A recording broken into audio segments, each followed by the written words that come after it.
Hi friends, എല്ലാവർക്കും trending P S സിയിലേക്ക് സ്വാഗതം.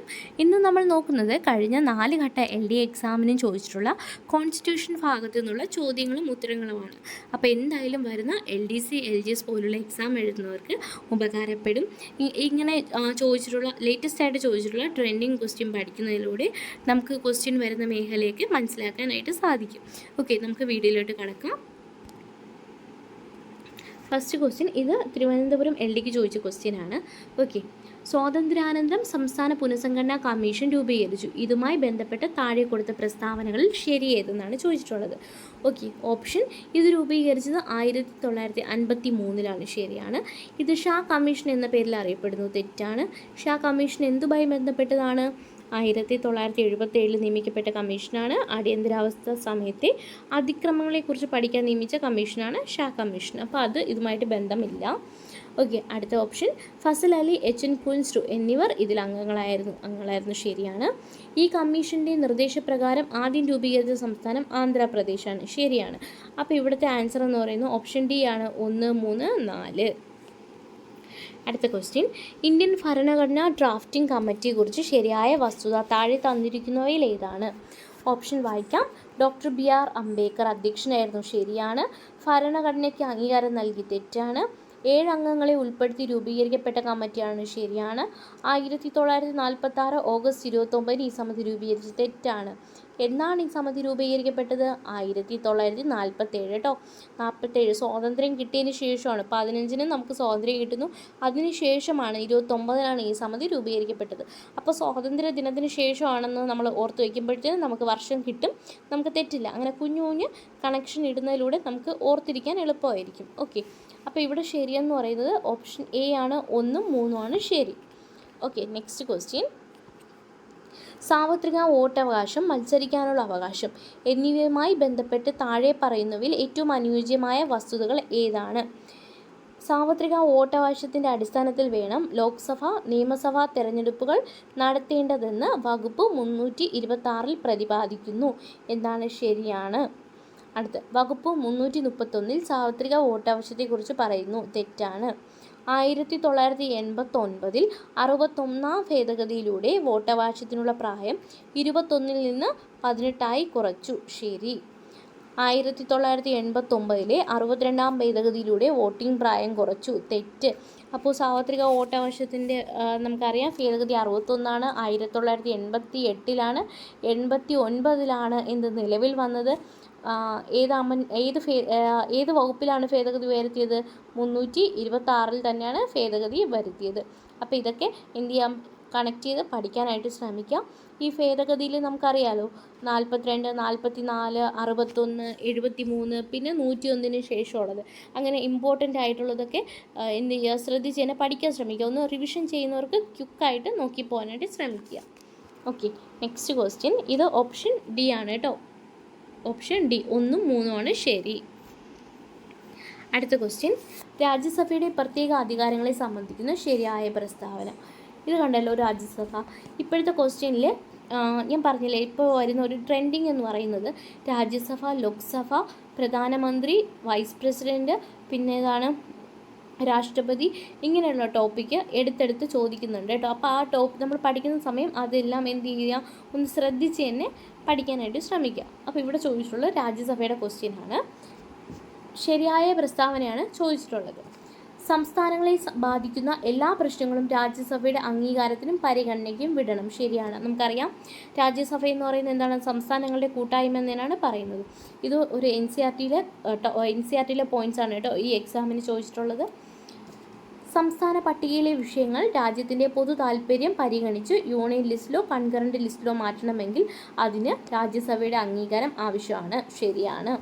ഓക്കെ, അടുത്ത സംസ്ഥാന പട്ടികയിലെ വിഷയങ്ങൾ രാജ്യത്തിൻ്റെ പൊതു താൽപ്പര്യം പരിഗണിച്ച് യൂണിയൻ ലിസ്റ്റിലേക്ക് മാറ്റുന്നതിന് രാജ്യസഭയുടെ അംഗീകാരം ആവശ്യമില്ല. തെറ്റാണ്. സംസ്ഥാനത്തെ സംബന്ധിച്ചുള്ള വിഷയങ്ങൾ മാറ്റുന്നതിന് രാഷ്ട്രപതിക്ക് രാജ്യസഭയിൽ പ്രത്യേകാധികാരമുണ്ട്. തെറ്റാണ്. ഇവിടെ ശരിയായ പ്രസ്താവനയാണ് ചോദിച്ചിട്ടുള്ളത്. അപ്പോൾ ഇവിടെ ശരി ഏതൊക്കെയാണ്? 1, 2 ആണ്. അപ്പോൾ ഓപ്ഷൻ ബി ആണ് 1, 2. അടുത്ത ക്വസ്റ്റ്യൻ, ഭരണഘടനയുടെ 42ാം ഭേദഗതി. ഞാൻ പറഞ്ഞു 42ഒക്കെ ഇമ്പോർട്ടൻ്റ് ആണ്. 42ാം ഭേദഗതിയുമായി ബന്ധപ്പെട്ട് ശരിയായ പ്രസ്താവനയാണ് ചോദിച്ചിട്ടുള്ളത്. അപ്പോൾ 42ാം ഭേദഗതിയൊക്കെ നന്നായിട്ട് പഠിച്ചിട്ട് പോവുക. ഓക്കെ. അപ്പോൾ ഇവിടെ എന്താണ്? സോഷ്യലിസ്റ്റ്, സെക്യുലർ എന്നീ പദങ്ങൾ കൂട്ടിച്ചേർത്തു ശരിയാണ്. സമത്വം, സാഹോദര്യം എന്ന പദങ്ങൾ കൂട്ടിച്ചേർത്തു തെറ്റാണ്. അഖണ്ഡത എന്ന പദം കൂട്ടിച്ചേർത്തു ശരിയാണ്. അപ്പോൾ ഇവിടുത്തെ ആൻസർ എന്ന് പറയുന്നത് ഏതാണ്? ഓപ്ഷൻ ബി ആണ്. 1ഉം 3ഉം മാത്രമാണ് കേട്ടോ. 1ഉം 3ഉം. ഇത് LDC, പത്തനംതിട്ട, തൃശ്ശൂർ, കാസർഗോഡ് എന്നീ 3 ജില്ലകൾക്ക് നടത്തിയിട്ടുള്ള ക്വസ്റ്റ്യൻ പേപ്പറാണ് കേട്ടോ ഇത്. അടുത്ത ക്വസ്റ്റ്യൻ, താഴെ പറയുന്ന വനിതകളിൽ ഭരണഘടനാ നിർമ്മാണ സഭയിൽ അല്ലാത്തതാണ് ചോദിച്ചിട്ടുള്ളത്. ആരാണ്? രാജകുമാരി, അമൃത് കൗർ, അമ്മുക്കുട്ടി സ്വാമിനാഥൻ, അക്കമ്മ ചെറിയാൻ, രേണുക റോയ്. ഏതാണ് ശരി ഉത്തരം എന്ന് പറയുന്നത്? അംഗമല്ലാത്ത ആരാണ്? അക്കമ്മ ചെറിയാൻ. ഓപ്ഷൻ സി ആണ്. ഓക്കെ. നമ്മൾ പറഞ്ഞു ഭരണഘടനാ നിർമ്മാണ സഭ, ഡ്രാഫ്റ്റിംഗ് കമ്മിറ്റി, പിന്നെ ഏതൊക്കെയാണ് അമെൻമെൻറ്റിൽ ഏതൊക്കെയാണ്? 42, 44, പിന്നെ 61. അപ്പോൾ അങ്ങനെയൊക്കെ പഠിക്കാനായിട്ട് കളക്ട് ചെയ്ത് പഠിക്കാനായിട്ട് ശ്രമിക്കുക കേട്ടോ. അടുത്ത ഇന്ത്യൻ ഉപരാഷ്ട്രപതിയെ പറ്റിയുള്ള അടുത്ത ക്വസ്റ്റ്യൻ ആണ്. ഇന്ത്യൻ ഉപരാഷ്ട്രപതിയുടെ തെരഞ്ഞെടുപ്പുമായി ബന്ധപ്പെട്ട് താഴെ പറയുന്നവയിൽ ശരിയായ പ്രസ്താവന ഏതാണ്? ശരിയാണ് ചോദിച്ചിട്ടുള്ളത്. ഇന്ത്യൻ ഉപരാഷ്ട്രപതിയാണ് കേട്ടോ. അടുത്ത, രാജ്യസഭയിലെ തിരഞ്ഞെടുക്കപ്പെട്ട MPമാർക്കെല്ലാം വോട്ടവകാശം ലഭിക്കുന്നു. തെറ്റാണ്. രാജ്യസഭയിലെ മുഴുവൻ MPമാർക്കും വോട്ടവകാശം ലഭിക്കുന്നു. തെറ്റാണ്. രാജ്യസഭയിലെ മുഴുവൻ MPമാർക്കും വോട്ടവകാശം ലഭിക്കുന്നു. തെറ്റാണ്. അപ്പോൾ ഇതിൻ്റെ ആൻസർ എന്ന് പറയുന്നത് ഓപ്ഷൻ ഡി ആണ്. ഇവയൊന്നുമല്ല. ഓക്കെ. നെക്സ്റ്റ് ക്വസ്റ്റ്യൻ, ഇത് കൊല്ലം, കണ്ണൂർ ജില്ലകളുടെ LDയുടെ ക്വസ്റ്റ്യൻ പേപ്പറാണ്. ഓക്കെ. ഈ ക്വസ്റ്റ്യൻ ഡിലീഷൻ പോയതാണ് കേട്ടോ. ഡിലീഷൻ പോയതാണ്. നമുക്ക് നോക്കാം. മൗലിക കർത്തവ്യങ്ങളെ കുറിച്ച് ചോദിക്കുന്ന ക്വസ്റ്റ്യനാണ്. മൗലിക കർത്തവ്യങ്ങൾ ഏത് ഭാഗത്താണ് വരുന്നത്? ഭാഗം ഏതാണ്? 4A കേട്ടോ. 4A മൗലിക കടമകൾ അല്ലെങ്കിൽ കർത്തവ്യങ്ങൾ ഉൾക്കൊള്ളിച്ചിട്ടുള്ളത്. ഏത് കമ്മിറ്റിയാണ്? സോരൻ സിംഗ് കമ്മിറ്റിയാണ് കേട്ടോ. സോരൻ സിംഗ് കമ്മിറ്റിയാണ്. വകുപ്പ് ഏതാണ്? 51A ആണ്. ഇതൊക്കെ എന്ത് ചെയ്യുക? ഈ 3 പോയിൻറ്റും ഉറപ്പായിട്ടും പഠിച്ചു വയ്ക്കുക. ഓക്കെ. മൗലിക കടമയായിട്ട് അല്ലെങ്കിൽ കർത്തവ്യമായിട്ട് ബന്ധപ്പെട്ടതാണ്. ഓക്കെ. അടുത്ത ക്വസ്റ്റ്യൻ, ഭരണഘടനാ നിർമ്മാണ സഭയുമായി ബന്ധപ്പെട്ട ശരിയായ പ്രസ്താവന. ശരിയാണ് ചോദിച്ചിട്ടുള്ളത്. ശരിയായ പ്രസ്താവന ഏത്? ഓക്കെ. സഭയിൽ പ്രധാനമായി 9 കമ്മിറ്റികൾ ഉണ്ടായിരുന്നു. 9 കമ്മിറ്റിയിൽ എത്ര കമ്മിറ്റിയാണ്? 8 മേജർ കമ്മിറ്റിയാണ്. ടോട്ടൽ കമ്മിറ്റി എന്ന് പറയുന്നത് 22 ആണ്. അതിൽ മേജർ എന്ന് പറയുന്നത് 8 ആണ് കേട്ടോ. നെഹ്റു, പട്ടേൽ, അംബേദ്കർ തുടങ്ങിയവർ ഇതിൻ്റെ ചെയർമാൻമാരായിരുന്നു. ശരിയാണ്. ഓക്കെ. അസംബ്ലിയിലെ മീറ്റിങ്ങുകളിൽ പൊതുജനങ്ങൾക്ക് കാണാവുന്ന തരത്തിലായിരുന്നു. ശരിയാണ്. അപ്പോൾ 2ഉം 3ഉം ആണ് ശരിയെന്ന് പറയുന്നത്. ഓപ്ഷൻ ഏതാണ്? ഓപ്ഷൻ എ ആണ്. 2ഉം 3ഉം ആണ്. ഓപ്ഷൻ എ ആണ്. 2ഉം 3ഉം ആണ്. ഇത് NCERTയിലെ പോയിൻ്റാണ് കേട്ടോ. ഇപ്പോൾ 2 ക്വസ്റ്റ്യനായി NCERTയിൽ നിന്ന് ഡയറക്റ്റായിട്ട് ചോദിച്ചത്. അടുത്ത ക്വസ്റ്റ്യൻ, ഇന്ത്യൻ ഭരണഘടന അമേരിക്കൻ ഭരണഘടനയിൽ നിന്ന് കടമെടുത്ത ആശയങ്ങളിൽ ശരിയേത്? ശരിയാണ് ചോദിച്ചിട്ടുള്ളത്. നിർദ്ദേശ തത്വങ്ങൾ, മൗലിക അവകാശങ്ങൾ, നിഷ്പക്ഷമായ നീതിന്യായ വ്യവസ്ഥ. അപ്പോൾ ഏതൊക്കെയാണ് ശരി? മൗലിക അവകാശങ്ങൾ അമേരിക്കയാണ്. നിഷ്പക്ഷമായ നീതിന്യായ വ്യവസ്ഥ അതും എവിടെയാണ്? അമേരിക്ക തന്നെയാണ് കേട്ടോ. അപ്പോൾ ഈ കടമെടുത്ത ആശയങ്ങളും ഡയറക്റ്റായിട്ട് NCERTയിൽ നിന്ന് ചോദിച്ചതാണ്. പിന്നെ നിങ്ങളതിൽ അവൈലബിൾ ആയിട്ടുള്ള മെറ്റീരിയൽ SCERT ഉണ്ടെങ്കിൽ, ടെക്സ്റ്റ് ബുക്കിലുണ്ടെങ്കിൽ, പിന്നെ അറ്റ്ലീസ്റ്റ് റാങ്ക് ഫയലെങ്കിലും ഉണ്ടെങ്കിൽ അതിലുള്ള പോയിന്റ് മതി. നിങ്ങൾ ഇതൊക്കെ പഠിക്കാൻ ശ്രമിക്കുക. കടമെടുത്ത ആശയങ്ങൾ ഉള്ള മെറ്റീരിയൽ വെച്ച് ടോപ്പിക്ക് കംപ്ലീറ്റ് ചെയ്യാൻ ശ്രമിക്കുക. ഓക്കെ. അപ്പോൾ ഇവിടെ ആൻസർ എന്ന് പറയുന്നത് ഓപ്ഷൻ സി ആണ്. 2ഉം 3ഉം ആണ് കേട്ടോ. 2ഉം 3ഉം. അടുത്ത്, ഭരണഘടനയിലെ 19ാം വകുപ്പ് പ്രകാരം ശരിയായ പ്രസ്താവനയാണ് ചോദിച്ചിട്ടുള്ളത്. ഏതൊക്കെയാണ്? സഞ്ചാര സ്വാതന്ത്ര്യം ശരിയാണ്. വിദ്യാഭ്യാസത്തിനുള്ള സ്വാതന്ത്ര്യം തെറ്റാണ്. സംഘടനാ രൂപീകരണത്തിനുള്ള സ്വാതന്ത്ര്യം ശരിയാണ്. അപ്പോൾ ഇതിൻ്റെ ആൻസർ എന്ന് പറയുന്നത് ഓപ്ഷൻ ബി ആണ്. 2ഉം 3ഉം. ഓപ്ഷൻ ബി 2ഉം 3ഉം ആണ്.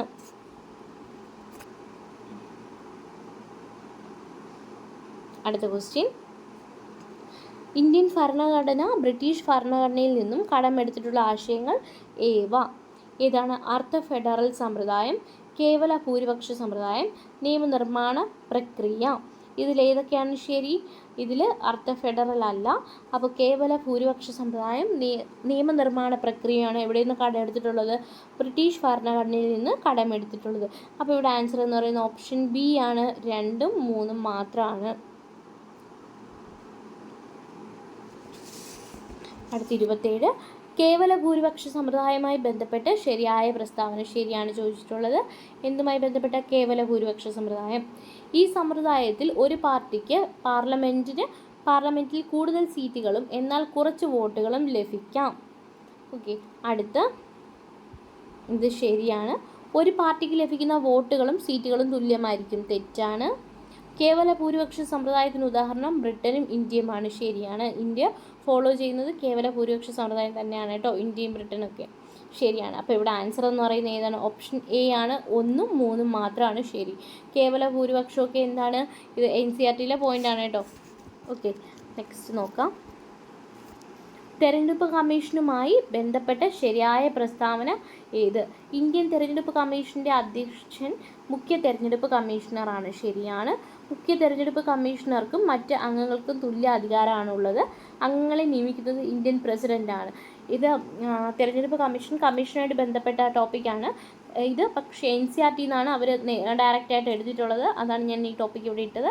ഓക്കെ, ഓൾ ദി എബോ ആണ്. 3ഉം ശരിയാണ്. ഇത് NCERTയിൽ അതുപോലെ കൊടുത്തിട്ടുണ്ട് കേട്ടോ. ഇതൊക്കെ NCERTയിലുള്ള പോയിൻ്റാണ് ഈ കോൺസ്റ്റിറ്റ്യൂഷനിൽ എടുത്തിട്ടുള്ളതൊക്കെ. അടുത്ത ക്വസ്റ്റ്യൻ, ഉപരാഷ്ട്രപതിയുമായി ബന്ധപ്പെട്ട് താഴെ പറയുന്ന ശരിയായ പ്രസ്താവന. ഞാൻ പറഞ്ഞു ഉപരാഷ്ട്രപതിയൊക്കെ എന്ത് ചെയ്താൽ നോക്കിപ്പോവാന്ന്.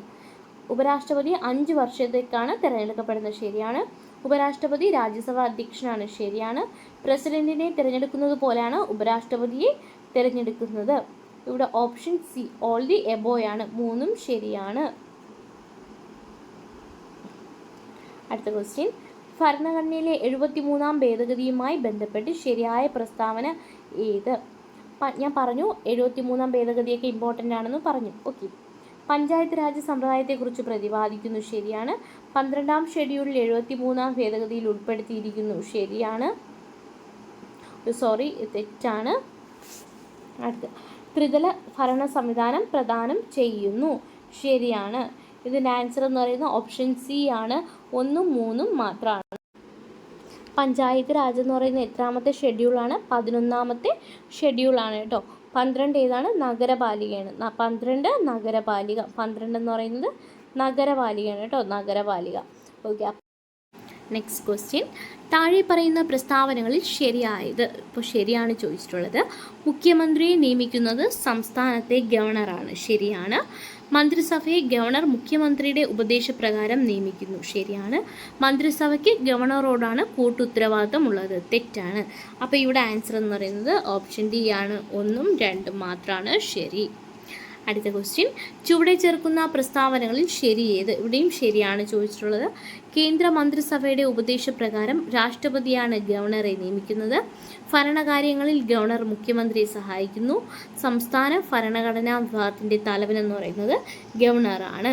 ഇവിടെ എന്താണ്? ഓപ്ഷൻ എ ആണ്. 1ഉം 3ഉം മാത്രമാണ് ശരി കേട്ടോ. 1ഉം 3ഉം മാത്രമാണ് ശരി.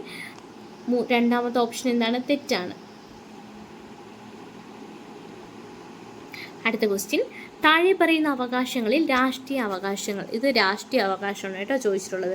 രാഷ്ട്രീയ അവകാശം എന്ന ഗണത്തിൽ ഉൾപ്പെടുന്നത് ഏതൊക്കെ?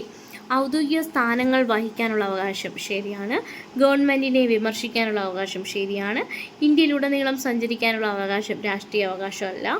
സാർവത്രിക പ്രായപൂർത്തി വോട്ടവകാശം. ശരിയാണ്. അപ്പോൾ ഇവിടെ ആൻസർ എന്ന് പറയുന്നത് ഏതാണ്? ഓപ്ഷൻ ഡി ആണ്. 1, 2, 4 മാത്രം. ഇത് ഏതാണ്? ആലപ്പുഴ പാലക്കാട് ജില്ലയ്ക്ക് ചോദിച്ചിട്ടുള്ള ക്വസ്റ്റ്യൻ പേപ്പറാണ് കേട്ടോ. അടുത്ത ക്വസ്റ്റ്യൻ, ഉദ്യോഗസ്ഥ വൃന്ദം ഒരു ഗവൺമെൻറ്റിൻ്റെ ഏത് വിഭാഗത്തിൽ പെടുന്നു? ഇത് SCERT എന്നുള്ള പോയിൻ്റാണ്. ഓപ്ഷൻ ബി ആണ്. കാര്യനിർവഹണ വിഭാഗം. ഓക്കെ, SCERT നമ്മൾ ഗൈഡ് പോലെയൊക്കെ കിട്ടും. SCERT ടെക്സ്റ്റ് ബുക്ക് കിട്ടിയിട്ടില്ലെങ്കിൽ ഇപ്പോൾ മാർക്കറ്റിൽ ഒരുപാട് ഗൈഡ് അവൈലബിൾ ആണ് സ്കൂൾ ടെക്സ്റ്റ് ബുക്കിൻ്റെ. അപ്പോൾ നിങ്ങൾ ഏതെങ്കിലും ഫോളോ ചെയ്യുന്നതായിരിക്കും. അഥവാ വാങ്ങാൻ പറ്റാത്തവരാണെങ്കിൽ വാങ്ങി പഠിക്കാൻ ശ്രമിക്കുക. അതിൽ നിന്നൊക്കെ ഒരുപാട് ക്വസ്റ്റ്യൻ ചോദിക്കുന്നുണ്ട്. ഓക്കെ, അടുത്ത ക്വസ്റ്റ്യൻ, താഴെ കൊടുത്തിരിക്കുന്നവയിൽ രാജ്യസഭയുമായി ബന്ധപ്പെട്ട തെറ്റായ വസ്തുക്കൾ. തെറ്റാണ് കേട്ടോ ചോദിച്ചിട്ടുള്ളത്. തെറ്റായ വസ്തുക്കൾ ഏതാണ്? രാജ്യസഭ സ്പീക്കർ സ്ഥാനം ഉപരാഷ്ട്രപതി വഹിക്കുന്നു. ഇതെന്താണ്? ശരിയാണ്. രാജ്യസഭ ഒരു സ്ഥിരം സഭയല്ല. തെറ്റാണ്. സ്ഥിരം സഭയാണ്. രാജ്യസഭാംഗങ്ങളെ 5 വർഷത്തേക്ക് തിരഞ്ഞെടുക്കുന്നു. തെറ്റാണ്. ഓക്കെ, എത്ര വർഷത്തേനാ? രാജ്യസഭാംഗങ്ങളെ 6 വർഷമാണ് കേട്ടോ. രാജ്യസഭ ജനങ്ങളുടെ പ്രതിനിധി സഭയാണ്. തെറ്റാണ്. ജനങ്ങളുടെ പ്രതിനിധി സഭ എന്ന് പറയുന്നത് ലോക്സഭയാണ്. അപ്പോൾ ഇവിടെ തെറ്റായ വസ്തുക്കൾ ഏതാണ്? 2, 3, 4. അപ്പോൾ 2, 3, 4 ഓപ്ഷൻ സി ആണ് കേട്ടോ. ഓപ്ഷൻ സി ആണ്. അടുത്ത question, Shri V Muraleedharan M P കേന്ദ്ര ഗവൺമെൻറ്റിൽ ഏത് വിഭാഗത്തിൽപ്പെടുന്ന മന്ത്രിസ്ഥാനമാണ് കൈകാര്യം ചെയ്തിരുന്നത്? ഓക്കെ, അപ്പോൾ ഇവിടെ ആൻസർ എന്ന് പറയുന്നത് ഏതാണ്? ബി ആണ്. സഹമന്ത്രിയാണ് കേട്ടോ. സഹമന്ത്രി. അതുപോലെ തന്നെ നമ്മൾ സുരേഷ് ഗോപി എം പിയുടെ കാര്യങ്ങളൊക്കെ സഹമന്ത്രിയുടെ ഏതൊക്കെയാണെന്നൊക്കെ വകുപ്പ് ഏതൊക്കെയാണെന്നൊക്കെ പഠിച്ചിട്ട് പോവുക കേട്ടോ. അടുത്ത ക്വസ്റ്റ്യൻ, സുപ്രീം കോടതിയുമായി ബന്ധപ്പെട്ട് താഴെ കൊടുത്തിരിക്കുന്ന പ്രസ്താവനകളിൽ ശരിയായവയാണ് കേട്ടോ ചോദിച്ചിട്ടുള്ളത്. ഓക്കെ, അപ്പോൾ നമുക്ക് ആൻസർ വായിക്കാം. ജസ്റ്റിസ് ഹരിലാൽ ജെ കനിയ ആയിരുന്നു സുപ്രീം കോടതിയുടെ ആദ്യ ചീഫ് ജസ്റ്റിസ് എന്ന് പറയുന്നത് ശരിയാണ്. സുപ്രീം കോടതിയിലെ ഇപ്പോഴത്തെ ചീഫ് ജസ്റ്റിസ് എന്ന് പറയുന്നത് AJ ദേശായി ആണ്. തെറ്റാണ്. ഇന്ത്യയിലെ ഏറ്റവും ഉയർന്ന അപ്പീൽ കോടതി ഇതാണ്. ഓക്കെ, ശരിയാണ്. ജില്ലാ കോടതികളും കീഴ്ക്കോടതികളും മേൽനോട്ടം വഹിക്കുന്നത് സുപ്രീം കോടതിയാണ്. തെറ്റാണ്. ഓക്കെ, അപ്പോൾ ഇവിടെ ശരിയെന്ന് പറയുന്നത് ഏതൊക്കെയാണ്? ഓപ്ഷൻ 1, 3 ആണ് കേട്ടോ. അപ്പോൾ ഇവിടെ ഓപ്ഷൻ എന്ന് പറയുന്നത് ഓപ്ഷൻ സി ആണ്. ഓക്കെ, ഓപ്ഷൻ സി 1, 3 ആണ്. ഓക്കെ, അപ്പോൾ നമ്മൾ ഇതുവരെ 4 ഘട്ടങ്ങളിൽ ചോദിച്ചിട്ടുള്ള LD ക്വസ്റ്റ്യൻ പേപ്പർ ഇവിടെ കംപ്ലീറ്റ് ചെയ്തു. ഓക്കെ, കോൺസ്റ്റിറ്റ്യൂഷൻ ഭാഗമാണ് കേട്ടോ നമ്മളിവിടെ നോക്കിയിട്ടുള്ളത്. അപ്പോൾ നിങ്ങൾക്ക് ഇതിൽ നിന്ന് മനസ്സിലായി കാണും ഏത് ഭാഗത്തു നിന്നാണ് കൂടുതൽ ക്വസ്റ്റ്യൻ ചോദിച്ചിട്ടുള്ളത്. അപ്പോൾ ഞാൻ ഒന്നുകൂടെ കൺക്ലൂഡ് ചെയ്ത് പറയാം. രാജ്യസഭ, ലോക്സഭ, പ്രധാനമന്ത്രി, അങ്ങനെയുള്ളത്. പിന്നെ നമ്മുടെ ഭേദഗതി ഏതൊക്കെയാണ് പഠിക്കാനുള്ളതെന്ന് ഞാൻ പറഞ്ഞു. അത് അപ്പോൾ ഇങ്ങനെ ചോദിക്കാൻ റിപ്പീറ്റ് ചെയ്ത് ചോദിക്കുന്ന മേഖലകൾ നോക്കി തന്നെ പഠിക്കാൻ ശ്രമിക്കുക. പിന്നെ ലേറ്റസ്റ്റ് ആയിട്ടുള്ള അമെൻമെൻറ്റും പഠിച്ചിട്ട് പോകാനായിട്ട് ശ്രമിക്കുക. ഓക്കെ, നിങ്ങൾക്ക് എന്തായാലും വീഡിയോ ഇഷ്ടപ്പെട്ടിട്ടുണ്ടെങ്കിൽ ലൈക്ക് ചെയ്യാൻ ശ്രമിക്കുക. ഓക്കെ, ഒന്ന് സബ്സ്ക്രൈബ് ചെയ്യുക. Okay, thank you. അടുത്ത വീഡിയോ ആയിട്ട് കാണുന്നവരെ നന്ദി.